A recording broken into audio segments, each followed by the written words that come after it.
guys, I'm Miss Megan and I'll be taking over the wilderness survival videos.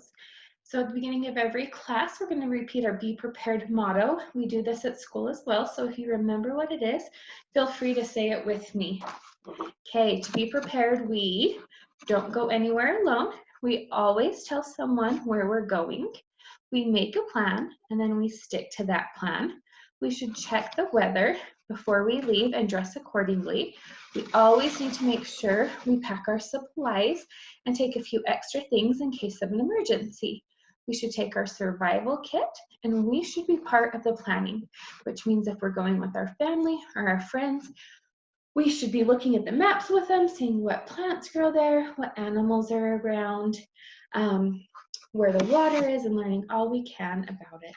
Now, if by chance we do get lost, we should stop. We stop, we think, we observe, and we plan. Now, it's really important that we keep repeating these things so that they can stay ingrained in our mind. If we do by chance get lost, you might start panicking. So it's important you take a deep breath, you look around, you make a plan, you can be safe. Okay, so before we left school to go home, we talked about how important it was to build shelter. And now today we're going to talk about the next two important things, which is water and food. Now, if we do by chance get lost, people are going to be looking for us. It might take a little bit of time.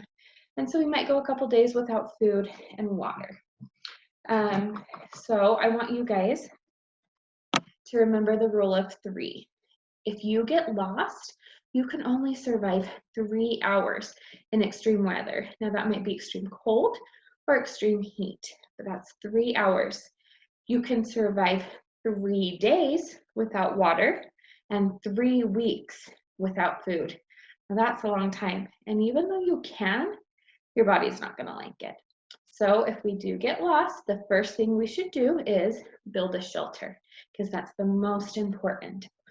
We got to get out of that extreme weather. The second thing is we need to find water, and then the third thing is food. So we're going to start by talking about water. Now, you guys probably already know this, but water is essential for our survival, which means we absolutely have to have it. So whether we're at home, or at school, playing sports, or camping, we need to be drinking water. Now remember that rule of 3. How long can you live without water? 3 days. I would not want to go 3 days without water though. So we all need water to survive.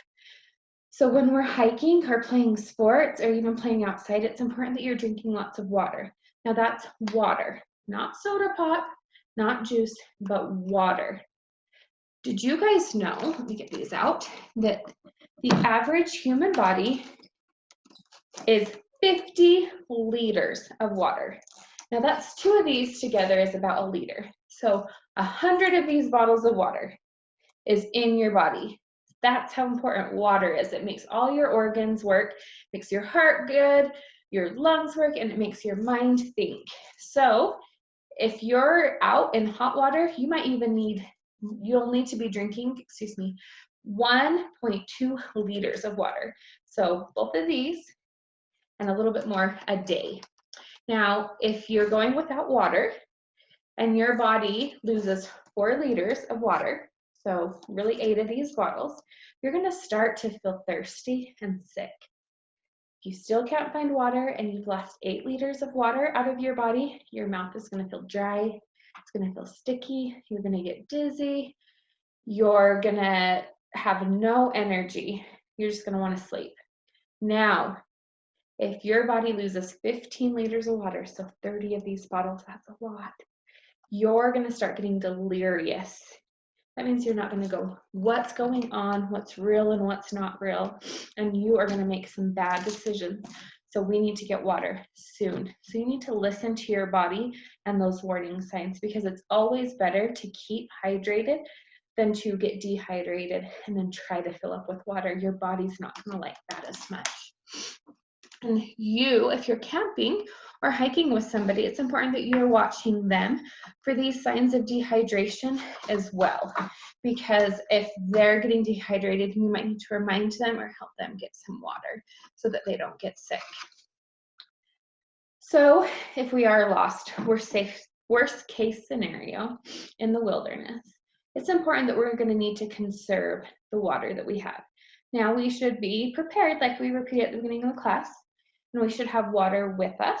But if we only have maybe a liter of water, we're not sure how long it's going to be till we're found, we're going to need to conserve that. So there's a few tricks you can do to help your body be able to keep what water it has in, so that you can conserve that water and just sip on it until you can be found. So you lose water during extreme heat and an extreme survival. So this is a new thing that I learned, you lose more water by breathing through your mouth than breathing through your nose. So if you're lost and need to conserve water, you're going to need to breathe through your nose, because you'll lose less water that way. I did not know that, and I think that's so interesting. The next thing is you lose moisture when you sweat, right? We know that. And so if you are lost, you should try to find some shade and rest during those really hot times of the day when the sun is just beating down. And then you can work and continue to try to find water in the cooler part where your body won't lose so much water. There's a lot of information, isn't it? Okay, so when we're hiking, we should always wear lots of light colored loose layers. Layers trap sweat in, and it will help you keep cool. So that's why it might seem like if it's really hot outside, maybe you should just have a t-shirt, but it's always a good idea to have layers. And the second thing is, if you're hiking, and this would be true now because we have a lot of snow in the mountains, you don't want to actually just grab snow and eat a snowball, because that's going to lower your body temperature and your body's not going to like that. So it's important that you melt the snow before and then drink the water. Okay, so if we find water, we're stranded, we have no water, we finally found some, what should we do? Can we just take a cup and drink from any old stream or pond? No, we cannot, because that's going to get us sick. All those things have different kind of bacteria that grow. And so we've got to filter it out or boil it, and so that bacteria gets out before we put it in our body. So there's a few things that you can pack in your hiking backpack so that you're prepared to be able to filter this water. Let me show you some pictures. Okay, these right here, these are tablets or drops. You can always put those up. The instructions will be on the bottle. You'll fill up the glass and you'll put however many of these in and wait the intended amount of time, and that will help purify your water. Another thing is they actually make a backpack purifier here, and you can take that with you and be able to purify water with this. Now the next thing is boiling it for 10 minutes.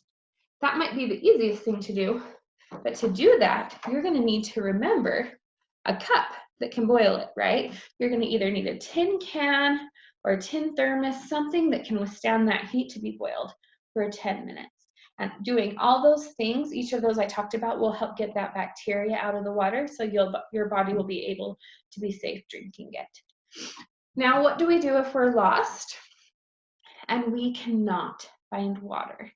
You've looked around, there's no streams, there's no lakes, no ponds. What would we do? So you are going to look for vegetation. That means any kind of plants. You might be able to notice that there was a river there because it's dry river rock. So you're going to want to find the lowest part of that, or the lowest part between two vegetations, and dig. Hopefully, if you dig far enough, you'll see some water. Sometimes that's the case, not always.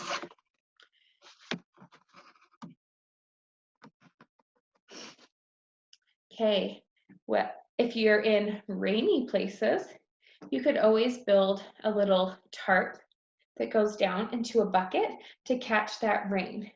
Now you're going to want to get that water, whether it's from that bucket, from that tarp we built, or maybe there's a pond, you know, like a puddle, or a hole in a rock that's got water, you're going to want to get that water right when it falls, or as fast as you can, because what happens, the longer it sits, the more bacteria is going to grow in it. And if it's a hot day, it might stop raining. And what does water do on a hot day?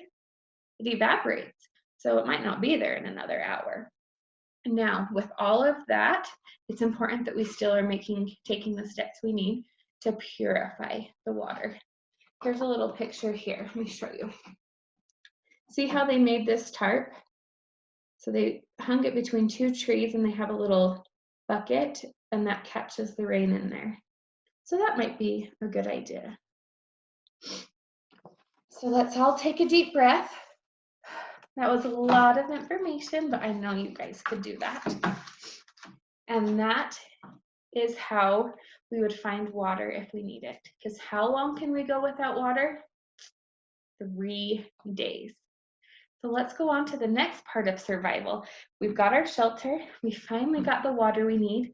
Then we got to look for food because we can live 3 weeks without food. Now, I don't know about you, but my tummy starts rumbling after 3 hours without food. I would not like to go 3 days without it.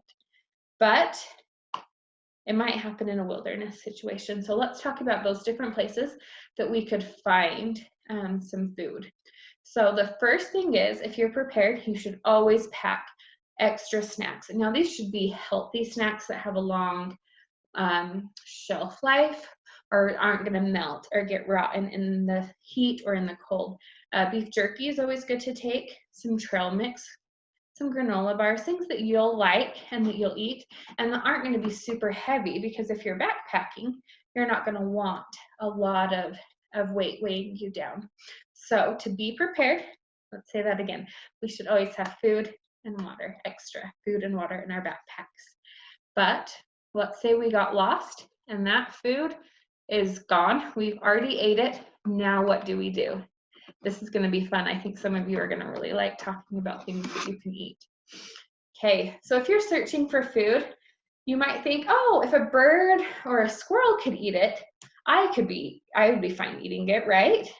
Well, that's not always the case. Sometimes birds and squirrels can eat things that we can't. So just because they can eat a berry or a certain kind of mushroom doesn't mean that we should. So it's probably not the best idea just to eat what other animals eat.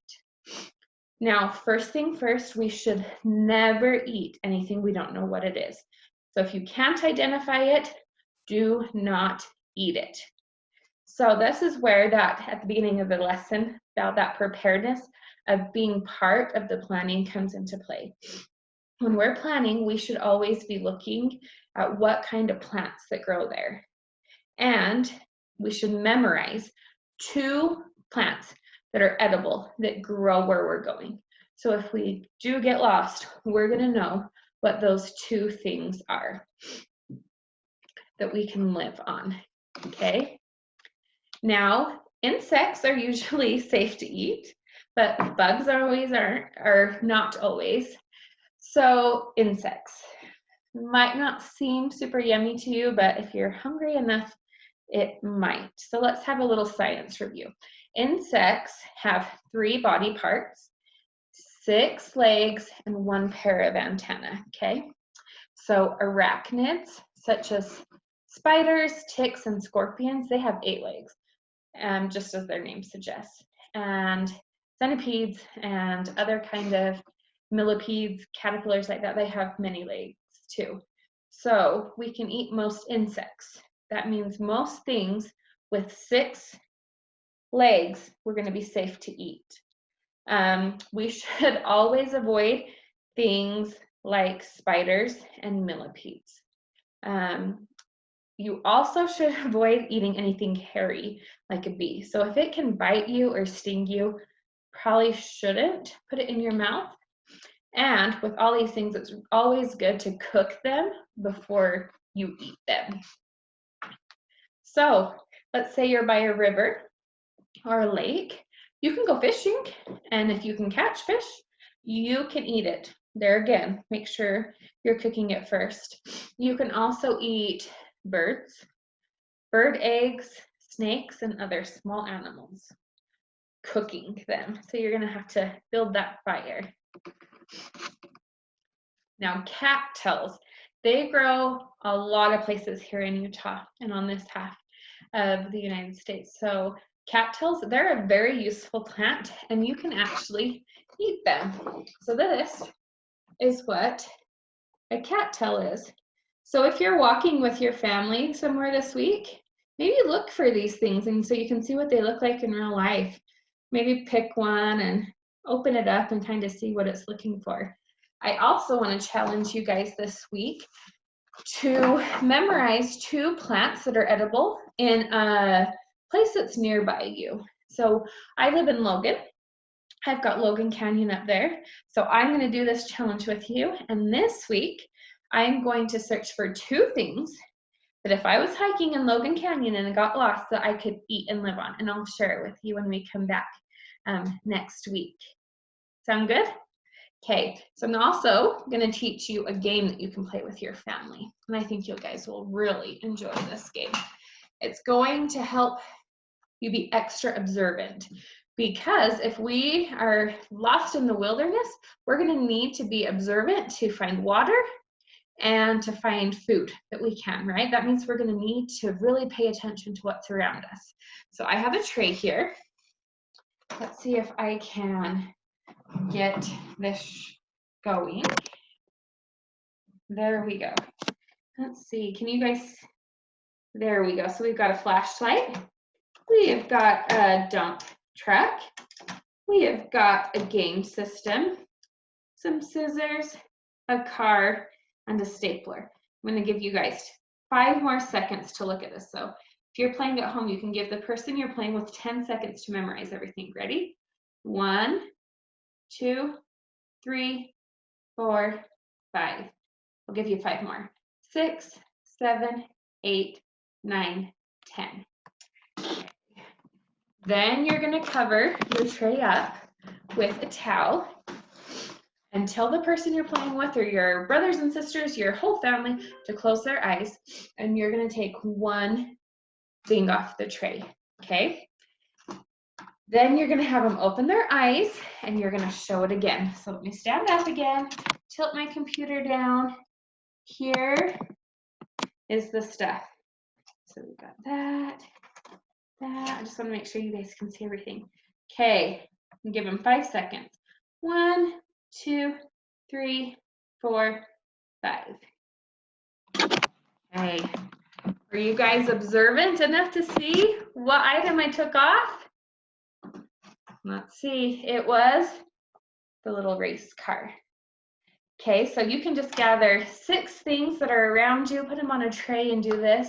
You can make it hard. Maybe you are so observant you need a little bit more of a challenge, so you pick 10 things and have somebody memorize them or have somebody do it for you and you can try to guess.